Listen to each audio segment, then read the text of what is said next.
Hello, good morning बच्चों। आज हम वही चैप्टर आगे पढ़ रहे हैं, नियोजित विकास की राजनीति, जिसकी 2 वीडियो आप देख भी चुके हैं। तो आज आई होप ये कंप्लीट हो जाएगा हमारा। पॉलिटिक्स ऑफ प्लान डेवलपमेंट, योजना आयोग के बारे में पढ़ रहे थे। इसमें मेनली हम योजना आयोग की स्थापना 15 मार्च 1950 को हुई थी और प्राइम मिनिस्टर इसके अध्यक्ष होते हैं। और योजना आयोग जो है ये एक सलाहकारी संस्था है। इसने 2015 तक अपना कार्य किया। 1 जनवरी 2015 को इसकी जगह नीति आयोग ने ले ली। नीति का मतलब योजना नहीं है, यहाँ नीति NITI, NITI Aayog NITI, national institution for transforming India. तो आज के दिन योजना आयोग नहीं है। 1 जनवरी 2015 से योजना आयोग ने अपनी 12 पंचवर्षीय योजनाएं दी और 12वीं जो लास्ट पंचवर्षीय योजना थी वो थी 2012 से लेकर के 2017 तक। तो इस तरह से योजना आयोग की 12 पंचवर्षीय योजनाएं कंप्लीट हो गई। तो उसने इस दौरान क्या क्या लक्ष्य रखे थे और क्या क्या उपलब्धियां प्राप्त की, उसके बारे में देखेंगे आज। योजना आयोग की उपलब्धियां और लक्ष्य, इन दोनों को मैं मिक्स करके पढ़ा रही हूँ। आपको इतनी अंडरस्टैंडिंग तो होनी चाहिए कि लक्ष्य को किस तरह लिखना है और उपलब्धियों को किस तरह लिखना है। एक्चुअली जो हमारी उपलब्धियां होती है वो हमने कभी ना कभी टारगेट सेट किया होता है, वही होती है हमारी उपलब्धियां। तो आइए, फर्स्ट हमारा लक्ष्य रहा है राष्ट्रीय आय में वृद्धि करना। जब हमारा देश आजाद हुआ तो काफी पिछड़ा हुआ था, आर्थिक दृष्टि से काफी पिछड़ा हुआ था हमारा देश। तो फिर योजनाएं बनाई गई और योजनाओं के आधार पर राष्ट्रीय आय में वृद्धि करने का लक्ष्य रखा गया। जैसे पहली पंचवर्षीय योजना में GDP ग्रोथ का लक्ष्य 2.1 रखा गया था, लेकिन हमने उससे भी ज्यादा इसको प्राप्त किया। जो टारगेट रखा था उससे ज्यादा हमें मिला। इसी तरह हमारी पहली, दूसरी और तीसरी पंचवर्षीय योजना में टारगेट हमने छोटे ही रखे, लेकिन तीसरी पंचवर्षीय योजना में हम उसको भी पूरा नहीं कर पाए और 3 साल तक लगातार हमें हॉलीडे रखना पड़ा। 1966,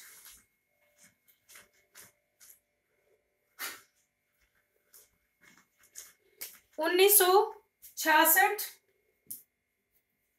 67, 68 और 68, 69, इन 3 सालों तक हमारी अर्थव्यवस्था काफी डाउन थी। तो हमें पंचवर्षीय प्लान भी नहीं हम कर सकते थे। इन 3 सालों में हमने एक साल के लिए योजना बनाई। इसे हम पंचवर्षीय योजना की हॉलीडे काल भी कहते हैं। अंडरस्टैंड? तो राष्ट्रीय आय में वृद्धि करना हमारा पहला लक्ष्य था और धीरे धीरे हमने जो हमारी 12वीं पंचवर्षीय योजना आई तो उससे हमारा 8 से 9% का GDP को बढ़ाने का लक्ष्य था और वो हमने धीरे धीरे कभी कम कभी ज्यादा करके प्राप्त भी किया।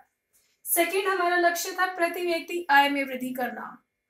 जब हमारा देश आजाद हुआ तो प्रति व्यक्ति आय 264 रुपए प्रति व्यक्ति थी और 2019 के अगर हम आंकड़े देखें तो वो हमारी 92,565 रुपए प्रति व्यक्ति हमारी आय रही है। तो इस लक्ष्य को भी हमने काफी हद तक प्राप्त किया। फिर हमारा तीसरा लक्ष्य है उत्पादन में आत्मनिर्भरता।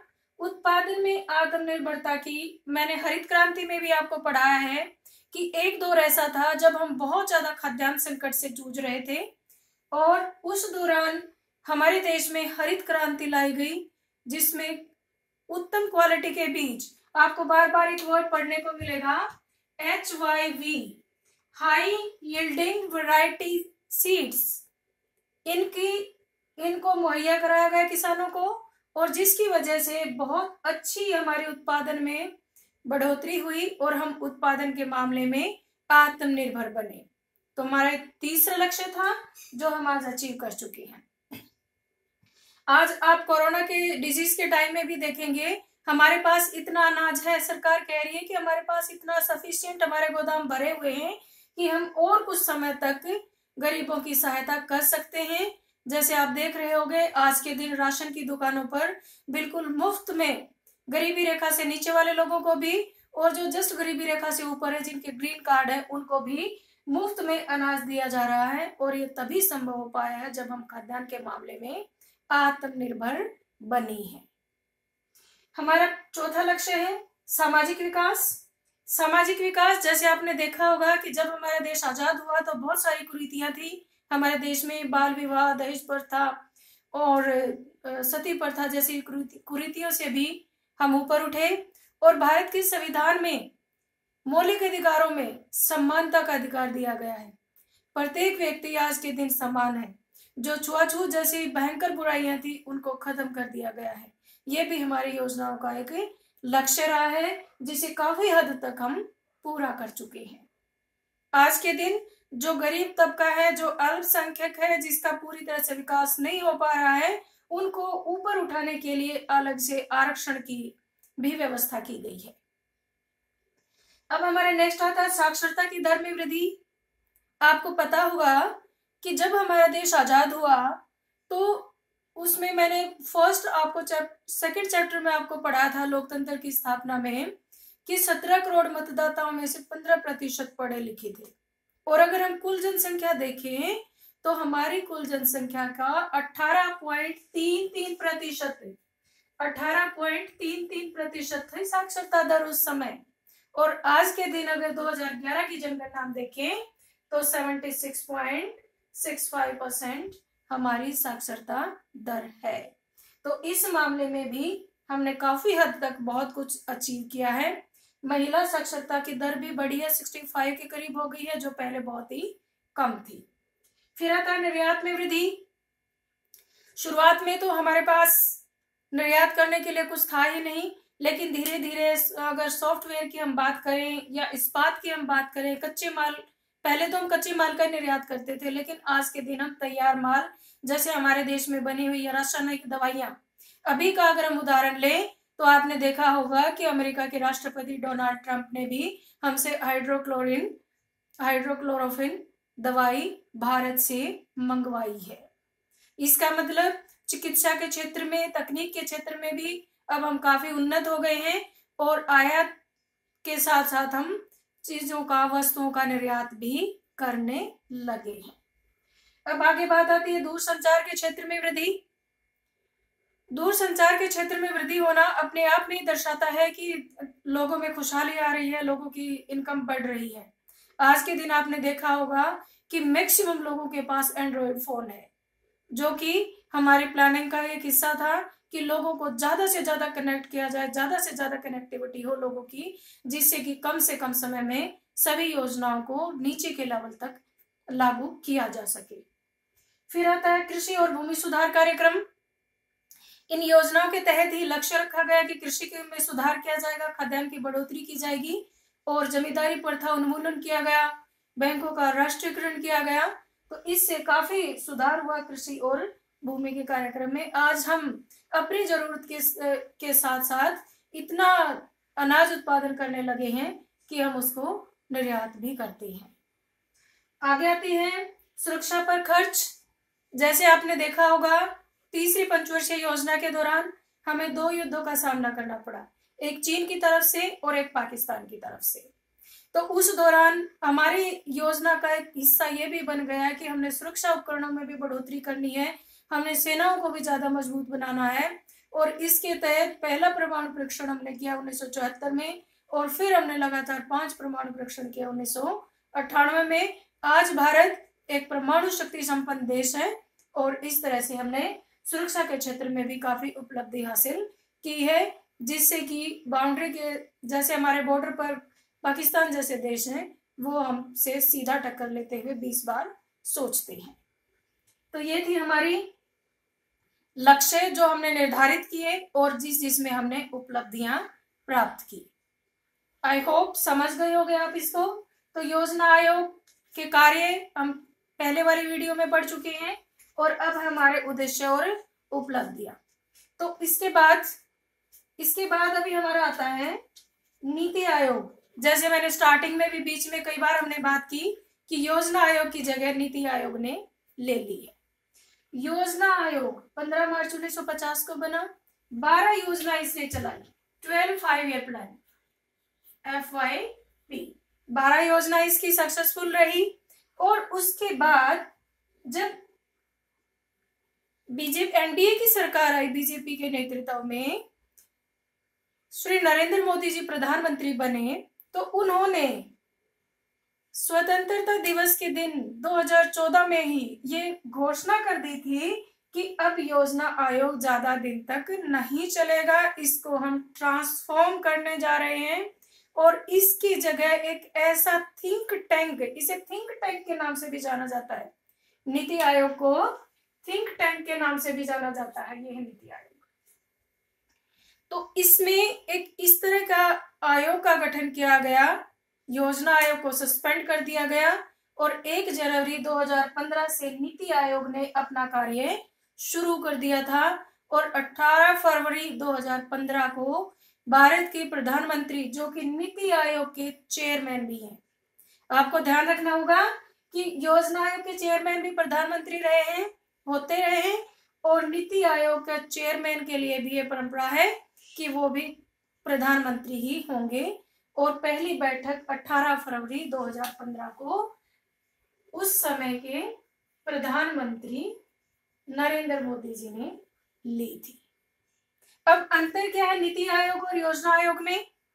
योजना आयोग में स्थायी सदस्यों की संख्या ज्यादा थी, नीति आयोग में ऐसा प्रावधान किया है कि स्थायी सदस्य कम रहेंगे, लेकिन एक्सपर्ट्स को बुलाते रहेंगे। जिस भी तरह का कार्य होगा, जिस भी तरह की योजना बनाई जाएगी, उसके विशेषज्ञों को टाइम बीइंग मेंबर रखते हुए उनको ज्यादा महत्व दिया जाएगा। और दूसरी बात, दूसरा अंतर इनमें यह है कि योजना आयोग टॉप से नीचे की लेवल तक चलने वाली योजनाएं बनाता था, केंद्र सरकार से सहमति लेकर के योजना बनाता, तब राज्यों को देता था। लेकिन नीति आयोग में क्या प्रावधान किया गया है कि राज्यों के मुख्यमंत्रियों को और जो केंद्र शासित प्रदेश है उनके उपराज्यपालों को भी मीटिंग्स में शामिल किया जाएगा। उनसे जो कम्युनिकेशन गैप पहले था, उस गैप को भरा जाएगा। नीचे के लेवल से, ग्राउंड रूट लेवल से, बॉटम से टॉप की तरफ योजनाएं बनाई जाएंगी। तो इस तरह से प्रावधान है नीति आयोग में। और अब जो नीति आयोग का जो फंडा है वो 15 साल के लिए इन्होंने एक अपना कार्यक्रम चलाया है। उसमें डिजिटल इंडिया, आप हर बार सुनने को मिलता होगा, डिजिटल इंडिया का प्रोग्राम है जिसमें, मेड इन इंडिया का प्रोग्राम है जिसमें, और चिकित्सा और तकनीक के ऊपर ज्यादा ध्यान दिया गया है। तो इस तरह से नीति आयोग अपनी एक नई संस्था है जो कि बहुत अच्छा कार्य कर रही है। अब पंचवर्षीय योजनाएं नहीं बन रही हैं। लास्ट पंचवर्षीय योजना हमारी 12वीं पंचवर्षीय योजना थी। अब 15 साल का टारगेट रखा गया है और उससे कम एक 7 साल का टारगेट भी रखा गया है। तो ये अंतर है नीति आयोग और योजना आयोग में। बहुत इंपॉर्टेंट बनता है। नीति की फुल फॉर्म लिखनी आ सकती है, NITI means national institution for transforming India. Understand? तो अब हमने ये चैप्टर लगभग कंप्लीट कर लिया है, इसके सभी पहलू को हमने छुआ है। कोई भी ऐसा पॉइंट इसमें नहीं बचा अब इस चैप्टर में जो कि हमने नहीं पढ़ा। अब एक आखिरी बात वो आती है कि विकेंद्रित नियोजन क्या होता है। विकेंद्रित नियोजन, जैसे हम शुरू से ही बात करते आ रहे हैं कि केंद्र योजनाएं बनाती है, केंद्र योजनाएं बनाता है, लेकिन एक विकेंद्रित नियोजन का प्रोग्राम भी चलाया गया केरल में, जिसे हम केरल मॉडल के नाम से जानते हैं। जैसे मैंने यहाँ लिखा है, विकेंद्रित नियोजन केरल मॉडल के नाम से भी जाना जाता है। केरल में क्या किया, केरल की सरकार ने वहां पर बड़ी बड़ी योजनाएं, बड़े बड़े उद्योग धंधे चलाने की बजाय उन लोगों ने शिक्षा पर, चिकित्सा पर और जो लोगों के रहन सहन के ऊपर बहुत ज्यादा ध्यान दिया। और यही कारण है कि वहाँ उद्योग धंधे इतने ज्यादा नहीं हैं, वहाँ कृषि भी उतनी उन्नत नहीं है जितना कि उत्तर भारत में है। फिर भी वहां पर 100% साक्षरता का लक्ष्य उन्होंने प्राप्त किया है। चिकित्सा के क्षेत्र में भी केरल एक अग्रणी राज्य है। और 1987 से 1991 के बीच में तो उन्होंने एक नई लोकतांत्रिक पहल चलाई, जिसके तहत उन्होंने कुछ स्वयंसेवी संस्थाओं के माध्यम से नागरिकों को जोड़ना शुरू किया, जो कि इन छोटे छोटे बातों में अपना ध्यान देंगे। और जो योजना का मॉडल था वो उसको जिला पंचायत लेवल पर, ब्लॉक लेवल पर और जिले लेवल पर शुरू करना चाहते हैं। तो इस तरह से केरल ने छोटी छोटी योजनाएं बना करके विकेंद्रित नियोजन का मॉडल अपना करके अपनी प्रगति की है। और शिक्षा के और चिकित्सा के क्षेत्र में तो केरल ने बहुत ही अच्छा काम किया है। उसे हम केरल मॉडल कहते हैं। कई बार पूछ लिया जाता है कि केरल मॉडल क्या है। केरल ने जो मॉडल अपनाया, जो बड़ी बड़ी योजनाओं की बजाय उन्होंने शिक्षा स्वास्थ्य के ऊपर जो ध्यान दिया, उसे हम केरल मॉडल कहते हैं। और नई लोकतांत्रिक पहल भी केरल में ही चलाई गई थी।